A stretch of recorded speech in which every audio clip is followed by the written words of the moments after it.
Twist ఏంటంటే ఒక రాయి వల్ల ట్రైన్ ఆగిపోయింది. వాళ్ళు చాలాసేపు నుంచి తిప్పలు పడుతురు కానీ అయితే లేదు. నిన్ననేమో కన్యాకుమారి దగ్గర వర్షం పడుతుందని సన్ రైజ్ మిస్ అయిపోయింది. వివేకానంద రాక్ దగ్గర పోదామంటే బోట్ రైడ్ కూడా మిస్ అయిపోయింది. చూడలేకపోయినాము, వచ్చేసినాము. సరేలే ఈరోజు టాయ్ ట్రైన్ అన్న చూపిద్దామని ఇక్కడ టాయ్ ట్రైన్ దగ్గరకు వచ్చి టాయ్ ట్రైన్ ఎక్కినాము, టికెట్ తీసుకున్నాము, అంత బాగుంది. సగం దూరం వెళ్ళినాము. కల్లారి అనే ఒక ప్లేస్ దగ్గర, కల్లార్ అనే ఒక ప్లేస్ దగ్గర ట్రైన్ ఆగింది. లొకేషన్ బాగుందని మేము ఎంజాయ్ చేసినాము, ఫోటోలు దిగినాము. ట్రైన్ ఎక్కి కూర్చున్నాం. ట్రైన్ రివర్స్ అవుతుంది. ఎందుకబ్బా అనుకున్నాం.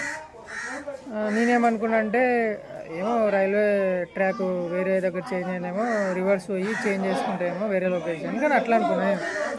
తర్వాత ఏమైనా సీదా మేము ఏడెక్కినామో ఆడ తెచ్చి ఆపింది. ఎందుకయా అంటే చిన్న కంకర రాయి అడ్డం వచ్చిందంట, చిన్న రాయి అడ్డం వచ్చిందంట ఇంజన్కి. దానికోసం